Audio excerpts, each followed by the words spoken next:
മഹത്വം മഹത്വം. ആരാധന ആരാധന. Hallelujah hallelujah.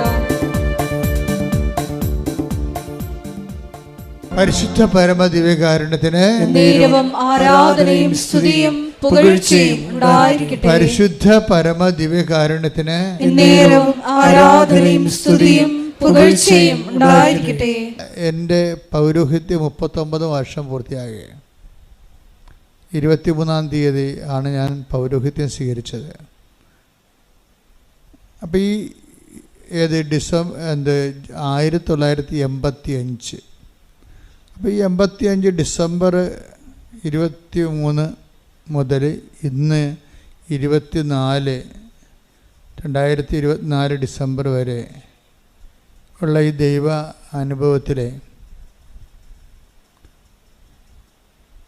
എനിക്ക് മനസ്സിലായ ഒരു സത്യം, ദൈവാനുഭവം ഒരു കോംപ്ലിക്കേറ്റഡ് സബ്ജക്റ്റ് അല്ല. മതപണ്ഡിതന്മാരും അക്കാഡമിഷ്യൻസുമാണ് ഇതിനെ വല്ലാത്ത രീതിയിൽ സങ്കീർണമാക്കി കളഞ്ഞത്. അവരന്വേഷിച്ച മേഖലയിലാണെങ്കിൽ പക്ഷേ പലപ്പോഴും ദൈവം ടാൻജിബിളുമല്ല. ക്രിസ്തുവിൻ്റെ പിതാവ് വളരെ ടാൻജിബിളാണ്, തൊടാൻ പറ്റും. അത് നമുക്ക് കൈകൊണ്ട് തൊടാൻ പറ്റും, കണ്ണുകൊണ്ട് കാണാൻ പറ്റും. ബൈബിൾ അവതരിപ്പിക്കുന്ന ദൈവവും അങ്ങനെയാണ്. ബുദ്ധി കൊണ്ട് തൊടാൻ പറ്റിയ ദൈവത്തെ ബൈബിൾ അവതരിപ്പിച്ചിട്ടില്ല. നമ്മളാണ് അതിനെ പഠന സബ്ജക്റ്റാക്കി മാറ്റി അതിനെ വസ്തുവാക്കി മാറ്റി. പഠിക്കുമ്പോൾ ദൈവം ഒരു വസ്തുവായിട്ട് റെഡ്യൂസ് ചെയ്ത് വരും. ഒരു വ്യക്തി എന്ന നിലയിലേക്ക് ദൈവം ഒരു വസ്തുവായിട്ട് റെഡ്യൂസ് ചെയ്യും. കാര്യം നമുക്ക് പഠിക്കുന്ന ഓബ്ജക്റ്റാണല്ല, പക്ഷെ ഫീൽ ചെയ്യുന്ന ഒരു വ്യക്തിയാണ് ദൈവം. അതുകൊണ്ട് എപ്പോഴും സാക്ഷ്യത്തിനാണ് കൃപാസനത്തിൽ പ്രാധാന്യം. എന്താ കാര്യം? ബൈബിളിൽ പ്രാധാന്യം സാക്ഷ്യത്തിന്. അതുകൊണ്ടാണ് ബൈബിളിൽ വെളിപാടുകളിൽ പരിശുദ്ധാത്മാവ് നൽകിയ വെളിപാടിലെ പ്രാധാന്യം സാക്ഷ്യത്തിനാണ്. സാക്ഷ്യം പല രീതിയിൽ വരും. എങ്ങനെയാണ് ശരിക്കും പറഞ്ഞ സാക്ഷ്യം വരണത്? ഞങ്ങൾ കണ്ണുകൊണ്ട് കണ്ടത്, നോക്കി, കാതുകൊണ്ട് കേട്ടത്, കൈകൊണ്ട് സ്പർശിച്ച് മനസ്സിലാക്കിയ. അപ്പോൾ എന്തെല്ലാം 3 തരത്തിൽ ദൈവം ഇന്ദ്രിയങ്ങൾക്ക് അനുഭവവേദ്യനാണ്. Take the bed of God. ഞങ്ങൾ കണ്ണുകൊണ്ട് കണ്ടത്. ശ്രദ്ധിക്കട്ടെ. ഹല്ലേലൂയ ഹല്ലേലൂയ ഹല്ലേലൂയ ഹല്ലേലൂയ. യേശുവേ നന്ദി, യേശുവേ ആരാധന ആരാധന. യേശുവേ നന്ദി, മഹത്വം മഹത്വം മഹത്വം മഹത്വം. ഹല്ലേലൂയ ഹല്ലേലൂയ ഹല്ലേലൂയ ഹല്ലേലൂയ. 1 യോഹന്നാൻ 1:1. അതാണ് അപ്പോസ്തലിക് സഭ, അപ്പോസ്തലിക് പാരമ്പര്യം. അതാണ് കൃപാസനം ഫോളോ ചെയ്യണ എപ്പോഴും അപ്പോസ്തലിക് സ്പിരിച്വാലിറ്റിയാണ്. അപ്പോസ്തലിക് സ്പിരിച്വാലിറ്റിക്ക് ഒരു ചെറിയൊരു ന്യൂനത ഉള്ളത്, അതിൻ്റെ മരിയൻ പെർസ്പെക്റ്റീവ് വേണ്ട വിധത്തിൽ അവർക്ക് അപ്പോസ്തലന്മാർക്ക് അനുഭവവേദ്യമായില്ല. അതുകൊണ്ട് അപ്പോസ്തല നടപടികളിലൊന്നും മരിയനെ പ്രതിഫലിക്കണില്ല. അതിൻ്റെ പോരായ്മയായി നമുക്ക് വരണത് ട്രഡീഷൻ, ഒരു വെളിപാടാണ്. സഭയുടെ ആസ്പദങ്ങളിൽ ഒന്നാണ് കർത്താവിൻ്റെ വചനവും, പിന്നെ എന്താണ് സഭയുടെ പാരമ്പര്യവും. സഭയുടെ വെളിപാടിൻ്റെ ഭാഗം തന്നെയാണ്. സഭയുടെ പാരമ്പര്യത്തിലൂടെയാണ് അപ്പോസ്തല സ്പിരിച്വാലിറ്റിക്ക്, അപ്പോസ്തല കാലത്തെ സ്പിരിച്വാലിറ്റിക്ക് നഷ്ടപ്പെട്ട അനുഭവേദ്യമല്ലാതിരുന്ന മരിയൻ ആത്മീയത വരുന്നത് പാരമ്പര്യത്തിലാണ് വരുന്നത്. 2000 വർഷത്തെ പാരമ്പര്യവും സഭയുടെ പ്രതിസന്ധികളിലും കാലാകാലങ്ങളിലും സഭയ്ക്കുണ്ടായിട്ടുള്ള പ്രാതികൂല്യങ്ങളിലെ പരിശുദ്ധ അമ്മ അതിലിടപെട്ട രീതികളും ഒക്കെ എല്ലാം കൂടി സഭ ഒരു മരിയൻ സ്പിരിച്വാലിറ്റി, മരിയൻ ലിറ്റർജിയൊക്കെ രൂപീകരിച്ചിട്ടുണ്ട്. അതിൻ്റെ അവസാന രൂപമാണ് ഈ ഉടമ്പടി എന്ന് പറയുന്നത്. ഇക്കാലങ്ങളിലെ, ഇനി നാളെ കാലങ്ങളിൽ ദൈവം വേറെ കാര്യങ്ങൾ ചെയ്യും. ഓരോ കാലത്തിന് പറ്റിയ രീതിയിലാണ് ദൈവം പരിശുദ്ധാത്മാവിൻ്റെ പ്രകാശനമായിട്ട് തന്നെയാണ് മറിയത്തിലൂടെയും വെളിപാടുകൾ നൽകുന്നത്. ഇപ്പം ഞാനിപ്പോഴേ ഇവിടെ വരികയും ഞാൻ ഒത്തിരി കാര്യങ്ങളൊക്കെ പ്രാർത്ഥിച്ചും ധ്യാനിച്ചൊക്കെയാണ് വന്നത്. എന്നെ വിട്ടപ്പോഴേ കർത്താവ് എന്നെ തുടങ്ങാൻ ആവശ്യപ്പെടുന്ന ഇത് വെച്ചാണ്. എന്താണ്? വചനം നൽകിയത്. ഇന്നിപ്പോൾ ഞാൻ ഇപ്പോഴേ ഇവിടെ ഓൺ ദി സ്പോട്ടിൽ വചനം ഓപ്പൺ ചെയ്ത് കർത്താവിനോട് ആലോചന ചെയ്തപ്പോഴേ കർത്താവ് പറഞ്ഞ വചനം ഇതാണ്. 8:13 ലൂക്ക 8:13 എടുത്ത് ശ്രുതികട ഹല്ലേലൂയ. ഹല്ലേലൂയ ഹല്ലേലൂയ. യേശുവേ നന്ദി, യേശുവേ സ്തുതി. ഹല്ലേലൂയ. ലൂക്ക 8:13. ലൂക്ക 8:13. പാറയിൽ വീണത് വചനം കേൾക്കുമ്പോൾ സന്തോഷത്തോടെ അത് സ്വീകരിക്കുന്നവരാണ്. എങ്കിലും അവർക്ക് വേരുകളില്ല. അവർ കുറെ നാളത്തേക്ക് വിശ്വസിക്കുന്നു. എന്നാൽ പ്രലോഭനങ്ങളുടെ സമയത്ത് അവർ വീണു പോകുന്നു. അതായത് വചനത്തിൽ വരുന്ന ഒരു വിഷയം, ഒരു വർത്തമാനകാല സന്തോഷം ഉണ്ടാവും, പക്ഷെ കുറച്ച് കഴിയുമ്പോൾ അതങ്ങനെ കുറഞ്ഞ് വരും. കർത്താവ് വർത്തമാനകാല ആധ്യാത്മിക അനുഭവങ്ങളെ അത്ര കണ്ട് വില മതിക്കണില്ല. വർത്തമാനകാലം ഇപ്പം നിങ്ങൾ ഉടമ്പടി എടുത്തു, പെട്ടെന്ന് വന്ന് ഒരു അനുഭവങ്ങൾ കിട്ടി, അപ്പോൾ നിങ്ങൾക്ക് സന്തോഷമുണ്ടായി. പക്ഷേ അടുത്ത കൊല്ലം ഡിസംബറിൽ നിങ്ങളുടെ അവസ്ഥ എന്താണെന്ന് ദൈവത്തിന് ഇപ്പം അറിയാം. പിടിയില്ലേ? ഇപ്പം നിങ്ങൾക്ക് ഭയങ്കര സന്തോഷമൊക്കെ ചെയ്യുക, സാക്ഷ്യം പറയാൻ പറ്റുന്നവരൊക്കെ എന്ത് ആഘോഷമായിട്ടാണ് വരുന്നത്. പക്ഷേ മാതാവ് എൻ്റെ മുഖത്ത് നോക്കുമ്പോൾ ചില സമയത്ത് ചിലർ പറയും, അമ്മ എന്താ ചിരിക്കാത്തത്, അമ്മ എന്താ സീരിയസ് ആയിട്ടിരിക്കണം എന്നൊക്കെ ചോദിക്കും ചിലർ. പാവപ്പെട്ട മനുഷ്യൻ ദൈവത്തിൻ്റെ മുഖം കാണാൻ മാതാവിൻ്റെ മുഖത്താണ് നോക്കുന്നത്. അതൊരു കോമൺ ഫെയ്ത്താണ്. ഞാൻ കുഞ്ഞുനാളിലൊക്കെ അങ്ങനെ നോക്കുമായിരുന്നു. പുണ്യാളൻ പ്രസാദിച്ചിട്ടുണ്ട്, പുണ്യാളൻ്റെ മുഖം ഇങ്ങനെ ഇരിക്കണം എന്നൊക്കെ നോക്കും. പക്ഷെ നോക്കുന്നവരെ സംബന്ധിച്ചിടത്തോളം ദൈവം അത് പ്രകാശിപ്പിക്കും. അതിൽ വിശ്വസിക്കുന്നവനെ സംബന്ധിച്ചിടത്തോളം ദൈവം അതാണ് അവൻ്റെ വെളിപാട് മാർഗം അതാണെന്ന് മനസ്സിലാക്കുമ്പോൾ ദൈവം അതിനെ ഉപയോഗിക്കും. സിമ്പിളാണത്. അത് ദൈവത്തിനെ കോംപ്ലിക്കേറ്റ് ആക്കേണ്ട കാര്യമില്ല. ഇപ്പോൾ ഒരു അത് വലിയ പഠിപ്പൊന്നുമില്ല, പക്ഷേ ദൈവത്തിൻ്റെ പ്രസാദം അവർ മനസ്സിലാക്കുന്നത് പുണ്യാളൻ്റെ മുഖത്ത് നോക്കുമ്പോഴാണ്, അല്ലെങ്കിൽ മാതാവിൻ്റെ മുഖത്ത് നോക്കുമ്പോഴാണ്. മാതാവ് പുഞ്ചിരിച്ചിട്ടുണ്ട്, അപ്പോൾ കാര്യം നടക്കും. അത് സിമ്പിളാണത്. അപ്പോഴേ അമ്മയ്ക്ക് മനസ്സിലാകും, ഇവളുടെ അടുത്ത് ഈ വചനം എൻ്റെ മനസ്സ് വെളിപ്പെടുത്തേണ്ടത് ഈ രീതിയിലാണെന്ന് പറയുമ്പോൾ അവർക്ക് ആ രീതി വെളിപ്പെടുത്തി കൊടുക്കും ദൈവം. വെളിപാടുകൾ എല്ലാവരും IAS എല്ലാവരും റോമിൽ പോയി പഠിച്ചവരും അല്ല. കാര്യം 99% സാധാരണ മനുഷ്യരാണ്. ആധ്യാത്മികതയിൽ സാക്ഷരത ഒത്തിരി വേണ്ടവരാണ്. അവരുടെ ആധ്യാത്മിക നിലവാരത്തെ അവഗണിച്ചുകൊണ്ട് വലിയ പാണ്ഡിത്യം അഭിനയിച്ചിട്ട് ഔന്നത്യം ആർജിച്ച കാര്യമില്ല. കാര്യം എല്ലാവരും പഠിക്കണതും ഈ പാവപ്പെട്ട ജനങ്ങൾക്ക് വേണ്ടിയാണ്. പാവപ്പെട്ട ജനങ്ങളെന്ന് പറയുമ്പോൾ ചിലപ്പോൾ സാമ്പത്തികമായിട്ട് മാത്രമല്ല ഞാൻ ഉദ്ദേശിക്കുന്നത്, ബൈബിൾ പഠനപരമായിട്ടും അവർ ചിലപ്പോൾ പാവപ്പെട്ടവരായിരിക്കും, അവരെ അറിയത്തില്ല. അപ്പോഴെന്താ വിഷയമെന്ന് പറയണത്, ആ ജനങ്ങളിലേക്ക് ദൈവത്തെ കൈകാര്യം ചെയ്ത് കൊടുക്കണം.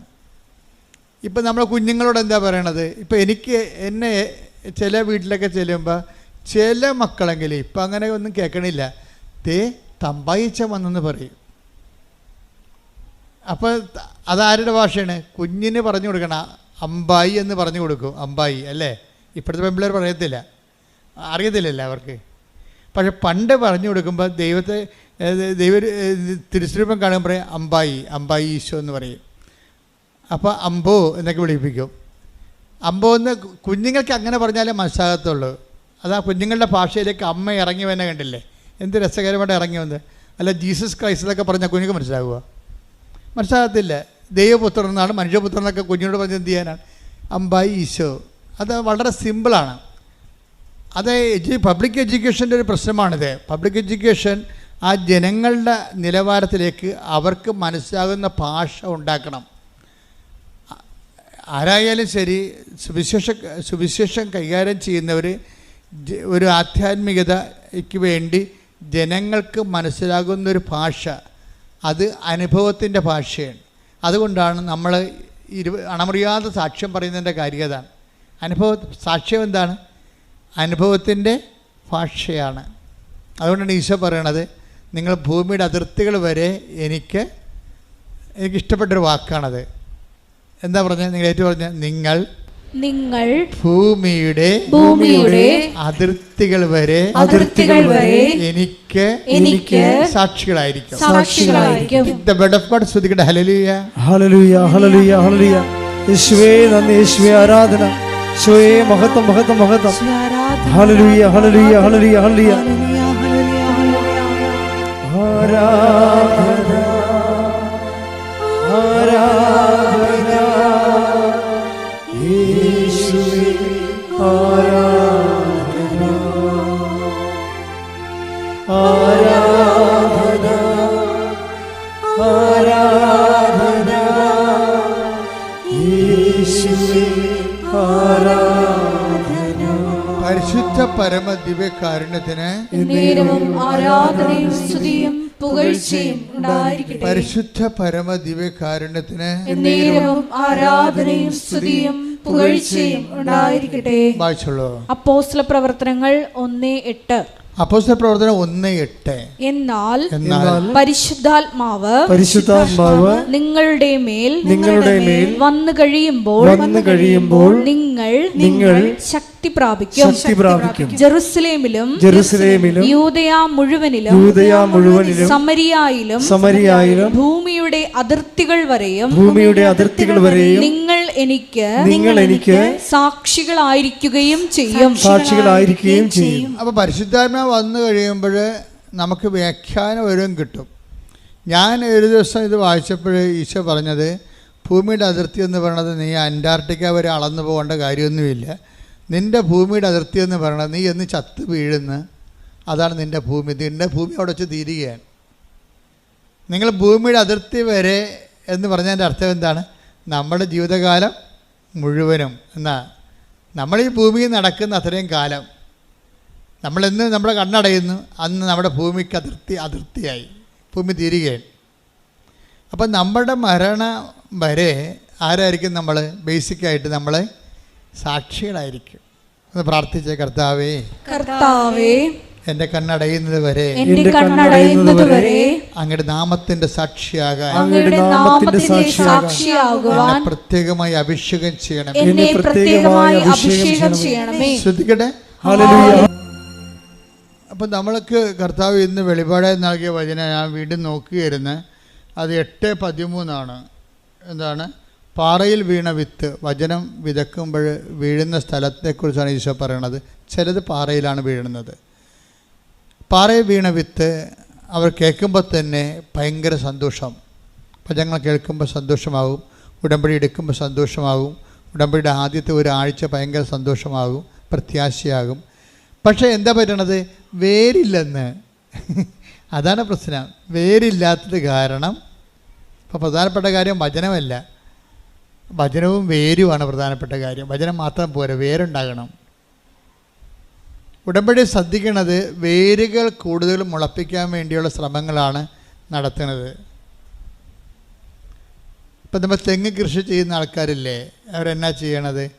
അവർ കൂടുതൽ ചില വേരുകൾ മുളക്കാൻ വേണ്ടി അവർ തെങ്ങിൻ്റെ തടിയെ ചേർത്ത് മണ്ണൊക്കെ ഇടും. തടിയെ ചിലയിടത്തത് ഉപദ്രവം ചെയ്യും, ചിലക്കത് ഗുണം ചെയ്യും. ആ മണ്ണ് ശരിക്കും നല്ല ലെവൽ ചെയ്ത് കുറച്ച് വിസ്താരത്തിലിടുകയാണെങ്കിൽ മണ്ണ് വളമെടുക്കാൻ പറ്റുന്ന രീതി പുതിയ വേരുകൾ ഇറക്കും. തെങ്ങ് പുതിയ വേരുകൾ ഇറക്കും. മണ്ണില്ലെങ്കിൽ ആ വേരും പുറ്റുമായിട്ട് അവിടെ നിൽക്കും. അപ്പോൾ പുതിയ വേരുകൾ ഇറക്കുക എന്നുള്ളതാണ് ശരിക്കും പറഞ്ഞാൽ ഉടമ്പടിയുടെ ഏറ്റവും വലിയ പുതിയ വേരുകൾ. എത്ര വേരുകളാണ് ഉടമ്പടി എടുത്തപ്പോൾ നിങ്ങൾക്ക് വന്നത്? ഒന്ന്, നിങ്ങൾ രോഗികളെ കാണാൻ തുടങ്ങി. കഴിഞ്ഞ ദിവസങ്ങളിൽ നമ്മുടെ അലക്സച്ചൻ പറയായിരുന്നു, ഒരു ദിവസം ലോകത്ത് എന്തുമാത്രം മനുഷ്യരാണ് ഉടമ്പടിയുടെ അടിസ്ഥാനത്തിൽ പണം കൈമാറും, സഹായം കൊടുക്കുന്നത്, എന്തുമാത്രം പേരുടെ വസ്ത്രം കൈമാറണത്, എന്തുമാത്രം പേരാണ് ഭക്ഷണം കൈമാറണത്, എന്തുമാത്രം പേരാണ് ഭാഷകൾ അറിയാത്തവർക്ക് ഭാഷ പഠിപ്പിക്കുന്നത്. അപ്പോൾ ഉടമ്പടിയിലൂടെ പുതിയ വേരുകൾ ഇറങ്ങുകയാണ്. ഇവിടുത്തെ പ്രശ്നം എന്താണ്? വചനം നിലനിൽക്കാഞ്ഞതിൻ്റെ കാരണം എന്താ? വേരുകളില്ലാതിരുന്നത് കാരണം. അതല്ലേ, അങ്ങനെയല്ല എഴുതിയിരിക്കണത്. എന്താ എഴുതിയിരിക്കണത്? അതായത് എങ്കിലും അവർക്ക് വേരുകളില്ല. എങ്കിലും അവർക്ക് വേരുകളില്ല. വേരുകളെ ഇല്ലാത്തത് കൊണ്ട് എന്ത് പറ്റി? അവർ കുറേ നാളത്തേക്ക് വിശ്വസിക്കുന്നു, എന്നാൽ പ്രലോഭനങ്ങളുടെ സമയത്ത് അവർ വീണു പോകുന്നു. വേരില്ലെങ്കിൽ വീണു പോകും. അപ്പോൾ ഉടമ്പടി അന്വേഷിക്കുന്ന പുതിയ വേരുകൾ ഇറക്കുകയാണ്.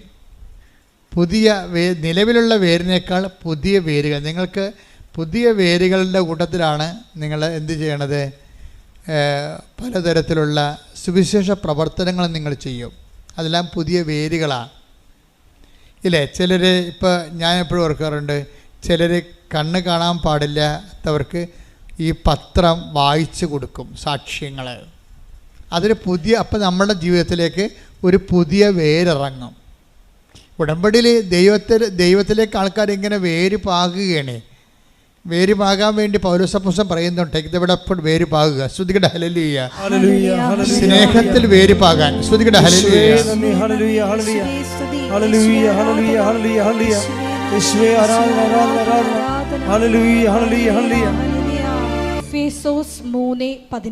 എഫേസ്യൻസ് ലേഖനം 3:17. വിശ്വാസം വഴി ക്രിസ്തു നിങ്ങളുടെ ഹൃദയങ്ങളിൽ വസിക്കണമെന്നും നിങ്ങൾ സ്നേഹത്തിൽ വേരുപാകി അടിയുറയ്ക്കണമെന്നും ഞാൻ പ്രാർത്ഥിക്കുന്നു. അപ്പോൾ ഉടമ്പടി ജീവിതത്തിന് വേണ്ടി പ്രാർത്ഥിക്കുന്ന ഭാഗമാണിത്. നമ്മുടെ ദൈവമായിട്ടുള്ള ഉടമ്പടി ജീവിതത്തിന് വേണ്ടി അപ്പോസ്തലൻ പ്രാർത്ഥിക്കുകയാണ്. എന്താ പ്രാർത്ഥിക്കണത്? ഒന്ന് വായിച്ചേ. വിശ്വാസം വഴി ക്രിസ്തു നിങ്ങളുടെ ഹൃദയങ്ങളിൽ വസിക്കണമെന്നും നിങ്ങൾ സ്നേഹത്തിൽ വേരുപാകി അടിയുറയ്ക്കണമെന്നും ഞാൻ പ്രാർത്ഥിക്കുന്നു. അത് വേരുകളില്ലാത്തതിനാൽ ഉണങ്ങിപ്പോകുന്നു എന്നാണ് 8:13 പറയുന്നത് അല്ലേ? ചിലർ പെട്ടെന്ന് വിശ്വസിക്കും, പക്ഷെ വേരുകളില്ലാത്തത് കൊണ്ട് അത് ഉണങ്ങിപ്പോകും. ഇപ്പോൾ എന്താ പൗലോസപ്പോസ്തലൻ ഇതിൻ്റെ കൂടെ പറയണത്? ഇത് ലൂക്കാൻ്റെ സുവിശേഷമാണ്. പൗലോസപ്പോസ്തലൻ ഇതിൻ്റെ കൂടെ സബോർഡിനേറ്റായിട്ട് പറയുന്നത് എന്താണ്? നിങ്ങൾ സ്നേഹത്തിൽ വേരുപാകി അടി ഉറക്കണം അല്ലേ? എഫേസ്യസ് 3:17 ഒന്ന് പറഞ്ഞ സ്നേഹത്തിൽ വേരുപാകി അടി ഉറക്കണം. അപ്പം അതുകൊണ്ടാണ് അടി ഉറച്ചില്ലെങ്കിൽ എന്ത് പറ്റും? വീണു പോകും. അതുകൊണ്ട് വീണു പോകണമെന്നാണ് പറയണത്. വേരില്ലാത്തത് കൊണ്ട് അത് വീണു പോകുന്നു. വീണു പോകാതിരിക്കാൻ എന്ത് ചെയ്യണം? അടി ഉറക്കണം. അടി ഉറക്കണമെങ്കിൽ എന്ത് ചെയ്യണം? സ്നേഹത്തിൽ വേരുപാകണം. Praise the Lord. ഈ സ്നേഹത്തിലെ വേരുപാകയിലാണ് നമ്മൾ എവിടെ നടക്കുന്നത്?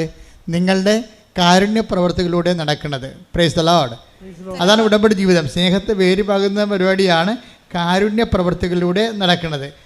അത് തന്നെയാണ്, കാരുണ്യ പ്രവൃത്തി തന്നെയാണ് ശരിക്കും പറഞ്ഞാൽ നമ്മുടെ വിശ്വാസ കൈമാറ്റം. കാര്യം ഏറ്റവും വലിയ കാരുണ്യ പ്രവൃത്തി ഇവിടെ കാരുണ്യ വർഷമെന്നും പറഞ്ഞുകൊണ്ട് ഒരു വർഷം മാർപ്പാപ്പ ഉദ്ഘാടനം ചെയ്തായിരുന്നു. ഏത് വർഷമാണ് ഞാൻ മറന്നുപോയി. കരുണയുടെ വർഷം.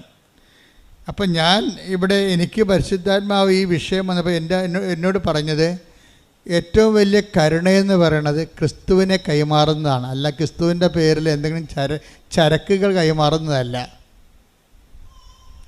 നമ്മൾ ഏറ്റവും അടിസ്ഥാനപരമായ കാരുണ്യം മനുഷ്യരാശിയോട് കാണിക്കണത് എന്താണ്? ക്രിസ്തുവിനെ കൈമാറുന്നതാണ്. അല്ല ക്രിസ്തുവിൻ്റെ പേരിൽ ഓർഫണേജ് ഉണ്ടാക്കുന്നതോ അതിൻ്റെ പേരിൽ വേറെ ലോകത്തെ ഇവിടെ ദരിദ്ര രാഷ്ട്രമാണെന്ന് പറഞ്ഞ് വിദേശത്ത് പോയി ഓർഫണേജുകൾക്ക് വേണ്ടി പണം സമ്പാദിക്കുന്നതോ അല്ല. അത് സെക്കൻഡറിയാണ്. നിവൃത്തിയില്ലെങ്കിൽ ചിലപ്പോൾ ചെയ്യാവുന്നൊരു കാര്യമാണ്. അതൊരു പ്രധാനപ്പെട്ട ഒരു ജോലിയായിട്ട് എടുക്കരുത്. എന്താ വെച്ചാൽ അത് പലപ്പോഴും വരണത് നമ്മൾ ഗതികെട്ടവരാണെന്ന് മറ്റ് രാജ്യക്കാരോട് പറയുമ്പോൾ ആ രാജ്യക്കാർ നമ്മൾ ഒരു ഏഴാം കൂലിയായിട്ട് കാണത്തുള്ളൂ.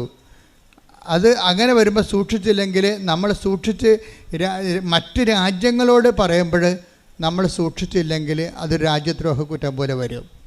അതിപ്പോൾ ആര് ചെയ്താലും എപ്പോഴും നമ്മൾ ചെയ്യണത് നമ്മളെ സംബന്ധിച്ചിടത്തോളം ഈ സുവിശേഷം കൈമാറാൻ കപ്പാസിറ്റി ഉള്ള ആൾക്കാരാണ് നമ്മൾ എന്നുള്ളത് പ്രധാനപ്പെട്ട വിഷയമാണ്. അതുകൊണ്ട് തന്നെ സാമ്പത്തിക അഭിവൃദ്ധി കൈവരിക്കുക എന്നുള്ളതും പ്രധാനപ്പെട്ട വിഷയമാണ്. അതായത് സാമ്പത്തികം നഷ്ടപ്പെടുത്തി കിട്ടുന്ന സാമ്പത്തികം നഷ്ടപ്പെടുത്തി കളയാതെ അത് കൈവരിക്കുകയും നമ്മളുടെ കഴിവുകൊണ്ട് തന്നെ മറ്റുള്ളവർക്ക് കൊടുക്കാൻ കഴിയും. അതാണ് ഞാൻ ഉദ്ദേശിക്കുന്നത്. അല്ലാതെ അത് ചെയ്യുന്ന ആൾക്കാരെ കൊച്ചാക്കി കാണുകയല്ല. ഞാൻ ഉദ്ദേശിക്കുന്നത് ഇന്ന് ഈ കേരള സഭയ്ക്ക് തന്നെ കേരള സഭയുടെ സ്ഥാപനങ്ങളെ സപ്പോർട്ട് ചെയ്യാൻ കഴിയും. എന്നാ സംശയം? കേരള സഭയ്ക്ക് തന്നെ കേരള സഭയുടെ എല്ലാ സ്ഥാപനങ്ങളെയും സപ്പോർട്ട് ചെയ്യാൻ കഴിയുക മാത്രമല്ല അതിനുള്ള മനസ്സുണ്ടെന്ന്. കരിസ്മാറ്റിക് പ്രസ്ഥാനം ഒരു 50 കൊല്ലം ഈ ഭൂമിയിൽ ശുശ്രൂഷ ചെയ്ത് കഴിഞ്ഞപ്പോൾ നമ്മൾക്ക് അവശേഷിച്ച ഏറ്റവും വലിയ സംഭവം ജനങ്ങൾക്ക് കൈമാറ്റം ചെയ്യാനുള്ള, അതായത് മറ്റുള്ളവരെ സ്നേഹിക്കാനും കൈമാറാനുമുള്ള ഒരു കഴിവ് മുമ്പത്തേനേക്കാൾ കൂടി. അത് വലിയ സത്യമായൊരു കാര്യമാണത്. കാര്യം ഞാൻ ആ ഫീൽഡിൽ എത്രയോ വർഷങ്ങളുടെ നിൽക്കുന്നതാണ്. അപ്പോൾ അതിൻ്റെ ആ കാലത്തിനൊപ്പം സഞ്ചരിക്കുമ്പോൾ നമുക്ക് മനസ്സിലാകണത് ക്രിസ്തുവിനെ കൈമാറാൻ എത്രയോ 109 ആതുരാലയങ്ങൾ സ്ഥാപിക്കപ്പെട്ടിരിക്കുന്നു. നമ്മളെ ഒരു സ്ഥാപനവൽക്കരണം ഇന്നല്ലെങ്കിൽ നാളെ സഭയ്ക്ക് ബാധ്യതയാകുമെന്ന് മനസ്സിലാക്കിയിട്ടാണ് ഉടമ്പടിയിലെ സ്ഥാപനം നിങ്ങൾ തന്നെയാണെന്ന് പറയും. ഇതിന് പ്രത്യേക ഒരു സംവിധാനം ഉണ്ടാക്കണില്ല. മറിച്ച് ക്രിസ്തുവിനെ സ്വീകരിച്ച നിങ്ങളിവിടെ കൊണ്ടുവന്നിട്ട് അതിനൊരു ഡയറക്ടറിനെയും സെക്രട്ടറിയെയും വെച്ചിട്ട് ഞങ്ങളത് പൂള് ചെയ്യാമെന്നുള്ള സംഭവം അത് ആദിമസഭയിൽ നിലനിന്നിരുന്ന സംവിധാനമാണ്. പക്ഷേ അപ്പോൾ എന്താ പറ്റുമെന്ന് വെച്ച് കഴിഞ്ഞാൽ ആ വ്യക്തികൾ സുവിശേഷം കൈമാറുന്നു, സുവിശേഷം ആകുക, സുവിശേഷമേകുക എന്ന ആ ഒരു തിയറിയിൽ സുവിശേഷ കൈമാറ്റത്തിന് വ്യക്തികൾ എക്വിപ്ഡ് ആകണം. അതാണ് ഉടമ്പടി എടുക്കുന്ന ഓരോ വ്യക്തികളും അതിനാവതില്ലെങ്കിൽ ആ പണിക്ക് പോകരുതെന്ന് ഞാൻ കർശനം പറയുന്ന കാര്യം അതാണ്. ചുമ്മാ പ്രത്യക്ഷ പ്രാർത്ഥനയും ചെല്ല് ഇരുട്ട് മൂലയ്ക്ക് ഇരിക്കാൻ വേണ്ടിയാണെങ്കിൽ ഉടമ്പടി എടുക്കരുത്. ഉടമ്പടി എന്ന് പറയണത് അവൻ പറയണത് പോലെ ചെയ്യണ കാര്യമാണ്, അല്ലാതെ ചൊല്ലണ കാര്യമല്ല. അതുകൊണ്ട് തന്നെ ചെയ്യണമെങ്കിൽ എന്ത് വേണം? ചെയ്യണം എന്തിനു വേണ്ടിയാണ്? സ്നേഹം ഉണ്ടെങ്കിൽ മാത്രമേ അങ്ങനെ ചെയ്യാൻ പറ്റത്തുള്ളൂ. അതുകൊണ്ടാണ് എഫേസ്യൻസിൻ്റെ 3:17 വായിച്ചത്, നിങ്ങൾ സ്നേഹത്തിൽ വേര് പാകി അടിയുറക്കണം. ഉടമ്പടിയിലുള്ള ആൾക്കാർ വസ്ത്രമില്ലാത്തവർക്ക് വസ്ത്രം കൊടുക്കുന്നുണ്ട്, ഭക്ഷണമില്ലാത്തവർക്ക് ഭക്ഷണം കൊടുക്കുന്നുണ്ട്, ആശുപത്രി അതുപോലെ തന്നെ ഓരോരുത്തരെയും പറ്റുന്ന പോലെ സാമ്പത്തികമായി സഹായിക്കുന്നുണ്ട്. പക്ഷേ അതൊക്കെ ചെയ്യുമ്പോൾ നിങ്ങൾ ശ്രദ്ധിക്കേണ്ട കാര്യം അത് ചെയ്യേണ്ട സ്പിരിറ്റാണ് പ്രോബ്ലം. ഞാൻ ഉടമ്പടി എടുത്തതുകൊണ്ട് ഞാനൊരു വസ്ത്രം മറ്റേ കൊടുക്കുന്നു, ഞാൻ ഉടമ്പടിയിലായിരിക്കുന്നത് കൊണ്ട് അങ്ങനെ ചെയ്യുന്നു. അങ്ങനെ വന്നു കഴിഞ്ഞാൽ അത് സ്നേഹത്തിനല്ല പ്രാധാന്യം, ഉടമ്പടിക്കായിരിക്കും പ്രാധാന്യം. ഉടമ്പടിക്ക് പ്രാധാന്യം എന്ന് വെച്ച് കഴിഞ്ഞാൽ ഞാനിങ്ങനെ ചെയ്യുമ്പോൾ ദൈവം പ്രസാദിച്ച് ദൈവം എനിക്ക് ജോലി തരും. അപ്പോൾ ആർക്കാണ്? നിങ്ങൾക്കാണ് പ്രാധാന്യം. ആരാണ് സ്നേഹിക്കണത്? നിങ്ങളെയാണ് സ്നേഹിക്കണത്. അതാണ് വിഷയം വന്നിരിക്കുന്നത്. അപ്പോൾ ഉടമ്പടി പ്രകാരം നിങ്ങളെ മറ്റുള്ളവരെ സഹായിക്കുമ്പോൾ ദൈവസ്നേഹത്തിലാണ് വേര് പാകേണ്ടത്. അത് ഉടമ്പടി ഇല്ലെങ്കിലും ആ 90 ദിവസം കഴിഞ്ഞാലും ഞാൻ വീണു പോകാതെ അതേ അരൂപിൽ തന്നെ ജീവിക്കും എന്ന് പറഞ്ഞേ. കർത്താവേ 90 ദിവസം കഴിഞ്ഞാലും ഉടമ്പടി പുതുക്കക്കാലം കഴിഞ്ഞാലും ഞാൻ ദൈവസ്നേഹത്തിന്റെ പരസ്നേഹത്തിന്റെ സാക്ഷികളായി ജീവിക്കും. അമ്മേ പരിശുദ്ധമ്മേ എന്നെ സഹായിക്കണം. ശ്രുതികട്ടെ ഹല്ലേലൂയ.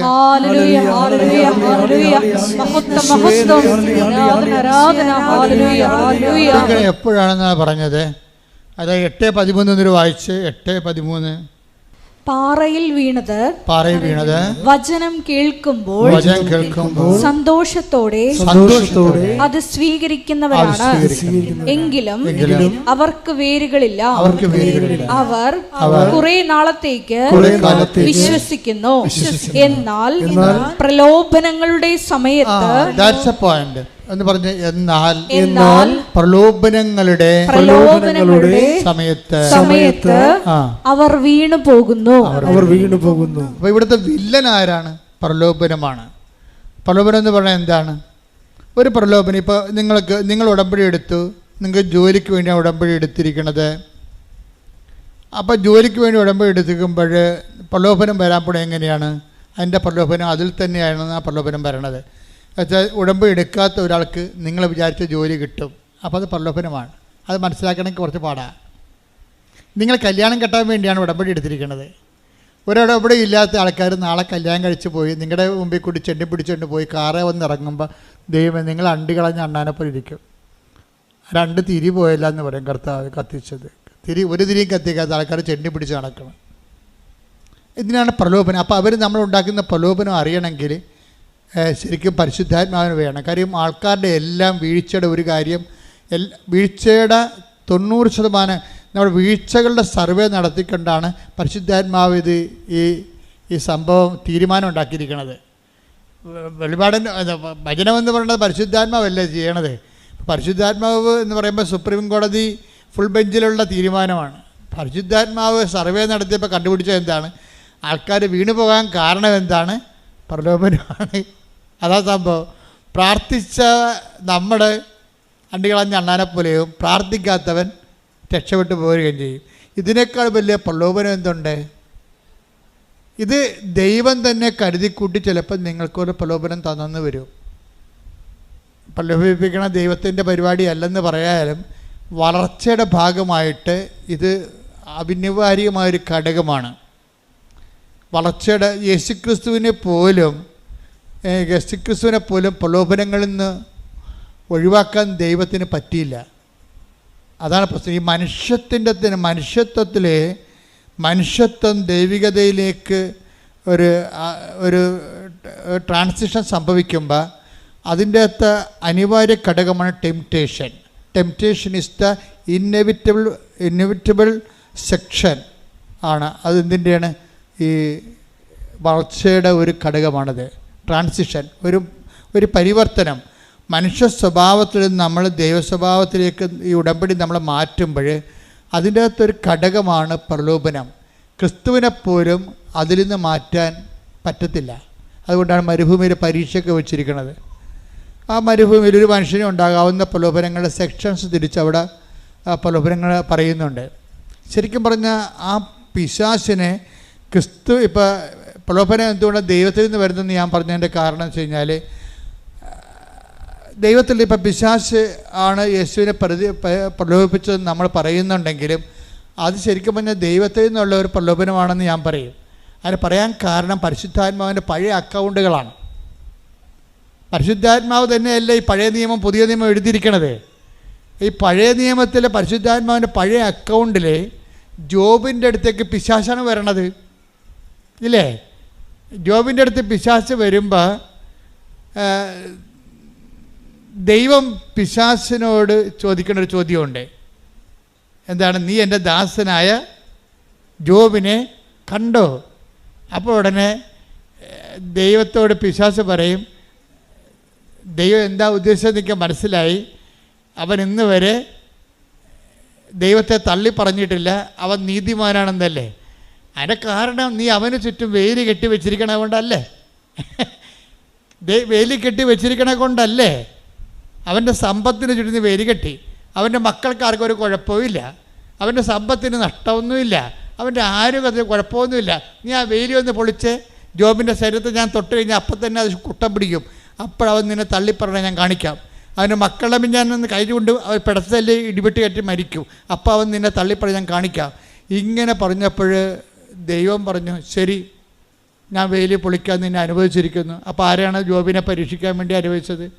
പിശാചല്ല, ദൈവമല്ലേ? അതാ സംഭവം.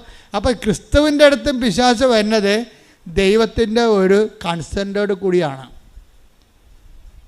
അല്ലാതെ എൻ്റെ ഒരു സ്വകാര്യമായ ആലോചന ഇപ്പം കിട്ടിയേ പറയണമല്ല, ഞാൻ പഠിച്ചു വെച്ച് പറയണമല്ല ഇത്. എന്ന് വെച്ചാൽ നമുക്കൊരു പ്രലോഭനം വരുമ്പോൾ അതിൻ്റെ കാരണം മുഴുവൻ നമ്മളാണെന്ന് പറയരുത്. ദൈവം തന്നെ നമ്മൾക്ക് അപ്ഗ്രേഡ് ട്രാൻസിഷനിൽ ടെംപ്റ്റേഷൻ തരും, നമുക്കൊന്ന് അപ്ഗ്രേഡ് ചെയ്യാൻ വേണ്ടി. നമ്മൾ ഈ വളർച്ചയാണല്ലോ അത് മുമ്പേ. കാര്യം ആധ്യാത്മിക ജീവിതം വളർച്ചയാണ്. ദൈവ പൈതലാണ് നമ്മളെങ്കിൽ പൈതൽ എപ്പോഴും വളർന്നുകൊണ്ടേയിരിക്കും. ദൈവ പൈതലാണ് നമ്മൾ. അപ്പോൾ ദൈവ പൈതലിൻ്റെ ഒരു പ്രത്യേകത എന്താ? ബയോളജിക്കൽ ഗ്രോത്ത് ഉണ്ടാകും, അതുപോലെ സ്പിരിച്വൽ ഗ്രോത്ത് ഉണ്ടാകും, വളർച്ച ഉണ്ടാകും.